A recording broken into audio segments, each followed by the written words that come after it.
नमस्कार साथियों, स्वागत है आप सभी को पीएनबी फाउंडेशन इंस्टीट्यूट में। आज हम बात करने वाले हैं रासायनिक समीकरण को जो है संतुलित करना। यानी रासायनिक समीकरण को संतुलित कैसे करना है, आज इसके बारे में हम लोग डिस्कस करने वाले हैं।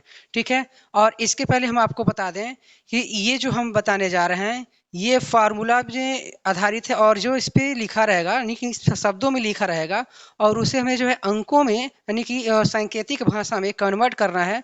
और सांकेतिक भाषा में कन्वर्ट करके उसके प्रतीकों यानी कि प्रकृतियों के अनुसार कन्वर्ट करके उसे हमें संतुलन करना होता है। तो ये चीज़ें बहुत थोड़ा-सा डिफ़िकल्ट होता है और बहुत सारे बच्चे इस पे परेशान रहते हैं। तो चलिए इसी परेशानी को आज हम दूर करते हैं। तो चलिए हम लोग शुरू करते हैं। बाकी सारे सामने आपको दिखाई दे रहे होंगे। तो ये इन्हीं सब के जो है बारे में हमें पढ़ना है। ये 4 हमारे हैं, इन चारों के बारे में पढ़ना है। ठीक है? बाकी आगे जो है हम अगले वीडियो में आपको बताते रहेंगे। तो चलिए इन सबको हम जो है बारीकी से पढ़ते हैं। ठीक है ना? तो आपको जो दिया हुआ है, लिखा है कैल्शियम हाइड्रॉक्साइड।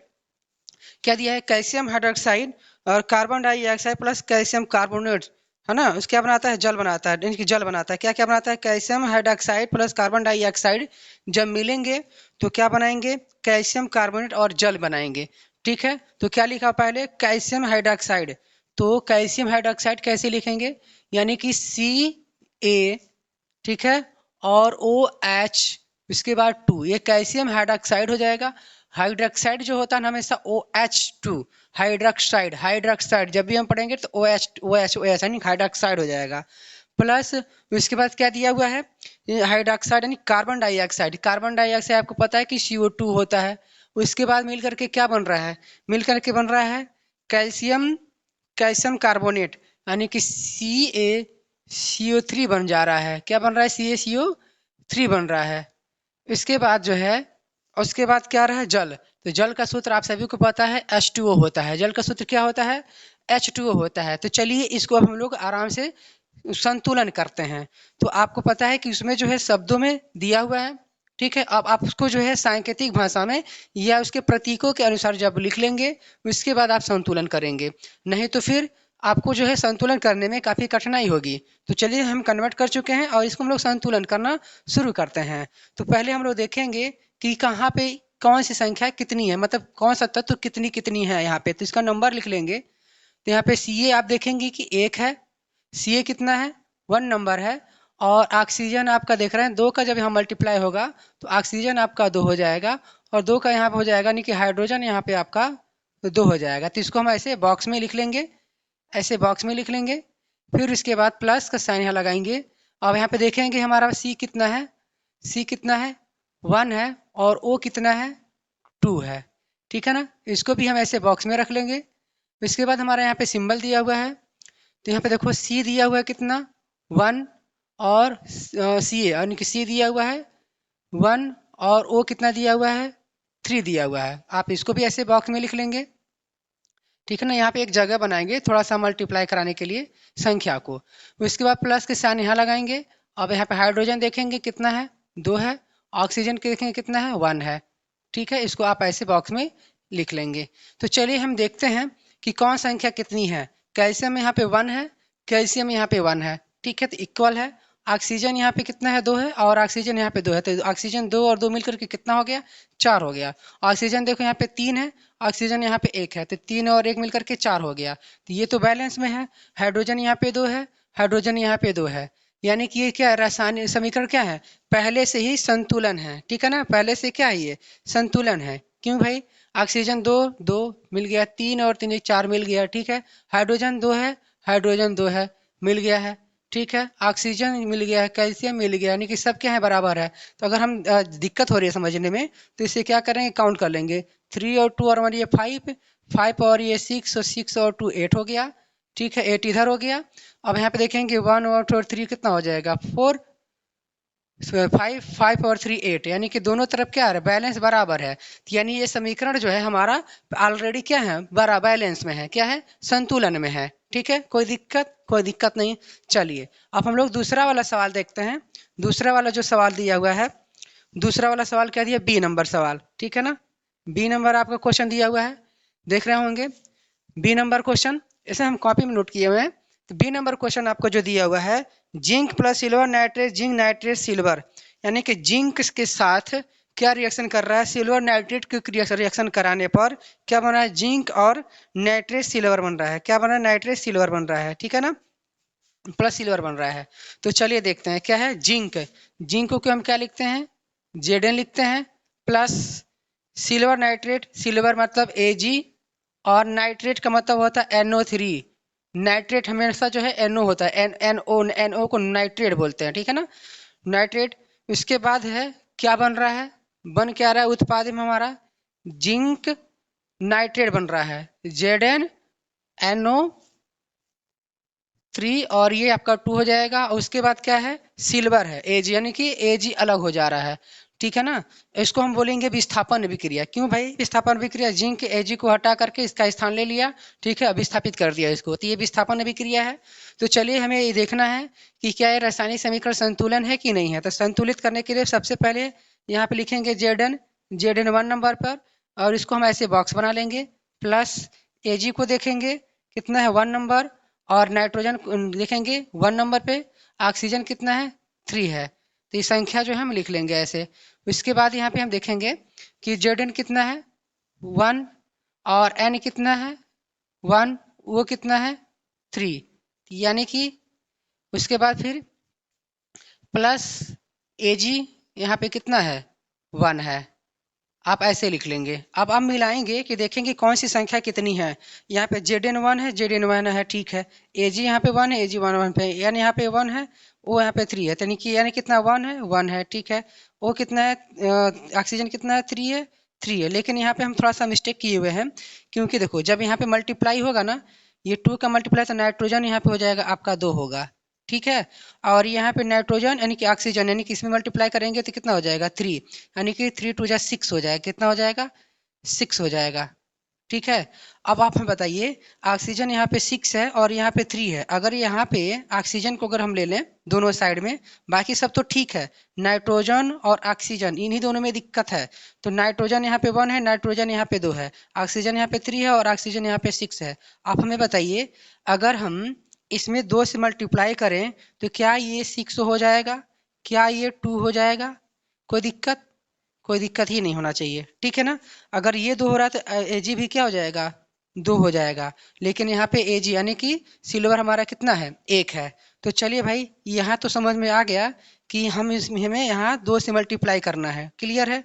जब 2 से मल्टीप्लाई करेंगे तो नाइट्रोजन भी 2 हो जाएगा, ऑक्सीजन भी 6 हो जाएगा, देखिए मिल रहा है, कोई दिक्कत नहीं। लेकिन यहाँ पे जो है सिल्वर जो है यहाँ पे 2 हो रहा है, तो यहाँ सिल्वर 1 है, तो आप क्या करेंगे यहाँ भी 2 से मल्टीप्लाई कर लेंगे। तो इस तरह से हम रासायनिक समीकरण को संतुलित करेंगे, ठीक है। तो इसमें हमें क्या करना था, इसमें हमें ये करना था, ये आपको शब्दों में दिया हुआ है, और इसे हमें सांकेतिक में यानी कि इसको जो है प्रतीकों में लिख करके समीकरण बना लेनी है। समीकरण बनाने के बाद फिर संतुलन इस प्रकार से करनी है, एनी प्रॉब्लम, कोई दिक्कत नहीं होना चाहिए।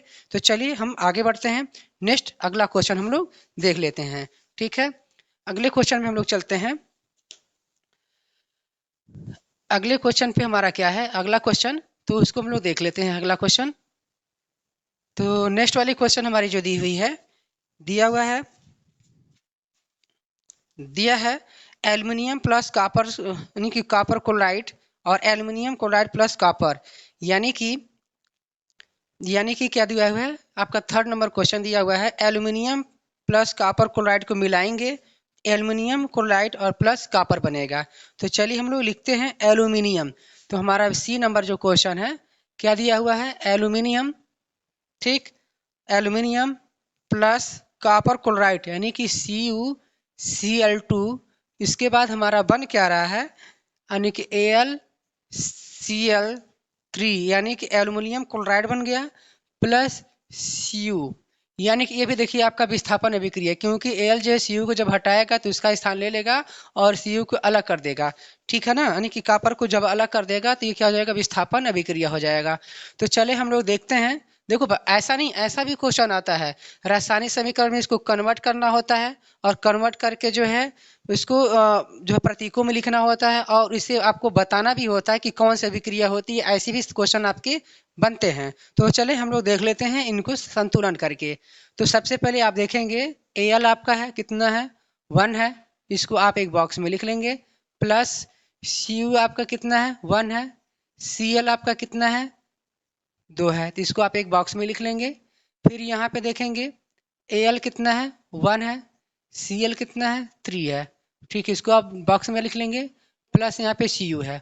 अब हमें बताइए यहाँ पे 3 है और यहाँ पे 2 है, तो यानी कि Cl को अगर हम देख लेते हैं तो यहाँ पे 3 और यहाँ पे 2 दिया हुआ है। तो आप हमें बताइए क्या इसे 3 बनाना पॉसिबल है? नहीं।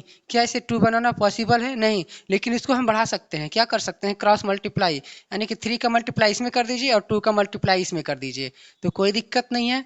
यहाँ पे करेंगे 2 का मल्टीप्लाई और यहाँ करेंगे 3 का मल्टीप्लाई। आप हमें बताइए जब 3 का मल्टीप्लाई करेंगे, यानी कि आप करेंगे यहाँ पे 3 का मल्टीप्लाई और यहाँ पे करेंगे आप 2 का मल्टीप्लाई, कोई दिक्कत नहीं। जब 3 का मल्टीप्लाई यहाँ पे करेंगे तो आपका हो जाएगा 2, यहाँ पे आपका हो जाएगा 6, कोई दिक्कत नहीं। अब यहाँ पे देखिए, यहाँ पे एल्यूमिनियम कितना हो जाएगा 2 हो जाएगा और ये कितना हो जाएगा 6। आप देखिए, आप यहाँ पे देखिए सी यानी कि क्लोरीन आपका मिल रहा है, यानी कि 6 हो गया, यहाँ भी देखिए 6 हो गया है, 6 हो गया है। Cu यहाँ पे 2 है, Al आप यहाँ पे 2 है, तो Cu यहाँ पे देखिए आपका कितना है 1 है, तो यानी कि यहाँ भी आप क्या करेंगे Cu में भी 2 से मल्टीप्लाई कर देंगे, यानी कि जब 2 से मल्टीप्लाई करेंगे तो ये भी कितना हो जाएगा 2, कितना था 1 था, ठीक है ना, तो 2 हो गया। तो देखिए Cu भी आपका 2 हो गया, क्लोरीन भी 6 हो गया और यहाँ पे Cu भी 2 हो गया और क्लोरीन आपका 6 हो गया, इक्वल हो गया। लेकिन अभी हमें देखना है एल्यूमिनियम यहाँ पे 1 है, तो एल्यूमिनियम भी यहाँ पे 1 है, नहीं यहाँ पे एल्यूमिनियम 2 है और यहाँ पे 1 है, तो यहाँ भी मल्टीप्लाई कर दीजिए। तो जब यहाँ भी मल्टीप्लाई कर देंगे तो देखेंगे ये भी आपका कितना हो जाएगा 2 हो जाएगा। अब मिला करके देख लीजिए, एल्यूमिनियम 2 है, ठीक है, एल्यूमिनियम 2 है, क्लियर है। Cu यहाँ पे 2 है, ठीक है, Cu यहाँ पे 2 है, सही है। और क्लोरीन यहाँ पे 6 है, क्लोरीन यहाँ पे 6 है, यानी कि सब के सब क्या है मिल रहे हैं। तो जब मिल रहे हैं तो यानी कि देखिए यहाँ पे 2 से, यहाँ पे 3 पे, यहाँ पे 2 से और यहाँ पे 2 से, यानी कि सब में जो है मल्टीप्लाई किया गया है। तो आई होप ये जो समझ में आ चुका होगा आपको। तो चलिए हम लोग नेक्स्ट क्वेश्चन को देख लेते हैं। लास्ट क्वेश्चन हमारा चौथा नंबर क्वेश्चन क्या है उसको देख लेते हैं। तो नेक्स्ट जो मेरा क्वेश्चन दिया हुआ है उसको हम लोग पहले देखते हैं। तो नेक्स्ट क्वेश्चन आपका दिया हुआ है, नेक्स्ट क्वेश्चन क्या है, बेरियम क्लोराइड क्या है, barium chloride plus potassium sulphate, यानी कि बेरियम क्लोराइड को पोटेशियम सल्फेट से जब मिलाया जाता है तो आपका बनता है barium sulphate plus potassium chloride बन जाता है। तो चलिए भाई क्या देखते हैं हम लोग, डी नंबर क्वेश्चन कह रहा है बेरियम क्लोराइड यानी कि बेरियम BaCl2 प्लस क्या है पोटेशियम सल्फेट यानी कि K2SO4 हो जाएगा आपका। और क्या बन रहा है उत्पाद में, प्रोडक्ट यानी कि बन रहा है BaSO4 प्लस KCl, यानी कि क्या बन रहा है बेरियम सल्फेट और पोटेशियम, यानी कि पोटेशियम क्लोराइड बन रहा है, पोटेशियम क्लोराइड बन जा रहा है, ठीक है ना, तो कोई दिक्कत नहीं। चलिए लास्ट क्वेश्चन है, हम लोग मिला लेते हैं, यानी कि जो हमारा जो है यहाँ पे शब्दों में दिया था उसको हम प्रतीकों में चेंज कर लिए हैं, बदल लिए हैं और समीकरण बना लिए हैं। तो चलिए अभी समीकरण को हम लोग संतुलित करते हैं। तो सबसे पहले आप देखेंगे कि बी आपका है 1 नंबर पे, मतलब 1 है, और क्लोरीन आपका जो है 2 है। तो चलिए भाई इसको ड्रॉप बॉक्स में इनकी बॉक्स बना लेते हैं। और उसके बाद प्लस यहाँ पे पोटेशियम आपका जो दिया हुआ है 2, सल्फर आपका दिया है, ऑक्सीजन आपका दिया है 4। चलिए इसको हम बॉक्स में रख लेते हैं। उसके बाद उत्पाद में हमारा जो दिया हुआ है Ba दिया है 1 और S दिया हुआ है 1, O दिया हुआ है 4, कोई दिक्कत नहीं है। चलिए प्लस यहाँ पे कैल्शियम आपका दिया हुआ है, पोटेशियम दिया हुआ है 1 और कैल्शियम आपका दिया हुआ है, सॉरी क्लोरीन दिया हुआ है आपका 1, तो भाई कोई दिक्कत नहीं। अब हम लोग मिला लेते हैं, चाहे Ba यानी कि बेरियम आपका 1 है, ठीक है, यहाँ भी ठीक है, दोनों तरफ मिल रहा है। क्लोरीन आपका 2 है, क्लोरीन यहाँ पे 1 है, तो कोई दिक्कत नहीं। जब 1 है तो यानी कि यहाँ पे आपको 2 से मल्टीप्लाई करना पड़ेगा, तो आपका पोटेशियम भी 2 हो जाएगा, क्लोरीन भी आपका 2 हो जाएगा, ठीक है, यानी कि यहाँ पे 2 से आप मल्टीप्लाई कर लेंगे। तो आप हमें बताइए क्या बेरियम 1 है, 1 है, मिला लेते हैं। क्लोरीन आपका 2 है, 2 है, मिल गया, ठीक है। पोटेशियम आपका 2 है, 2 है, सही है। सल्फर आपका 1 है, 1 है, मिल रहा है। ऑक्सीजन आपका 4 है, ऑक्सीजन आपका 4 है। तो यानी कि देख रहे हैं कि दोनों यानी कि RHS और LHS दोनों पक्षों की जो वैल्यू है या जो नंबर है वो सारा मिल रहा है, यानी कि रासायनिक हमारा समीकरण ये संतुलन हो गया। ठीक है ना। अब ये रासायनिक क्या हो जाए, संतुलन हो गया। यहाँ पे केवल हमें 2 से मल्टीप्लाई कराना पड़ा है। तो इस तरह से जो है क्वेश्चन को हमें सॉल्व करना है, और ये क्वेश्चन आप पे जो है बोर्ड एग्जाम में भर भर कर आने वाले हैं। कम से कम जो है आपके 2 से 4 नंबर यहाँ से आपको मिलने वाले हैं। तो आई होप ये वीडियो आपको समझ में आया होगा। वीडियो को अगर समझ में आया तो वीडियो को लाइक से सब्सक्राइब जरूर करिएगा। धन्यवाद। Take care.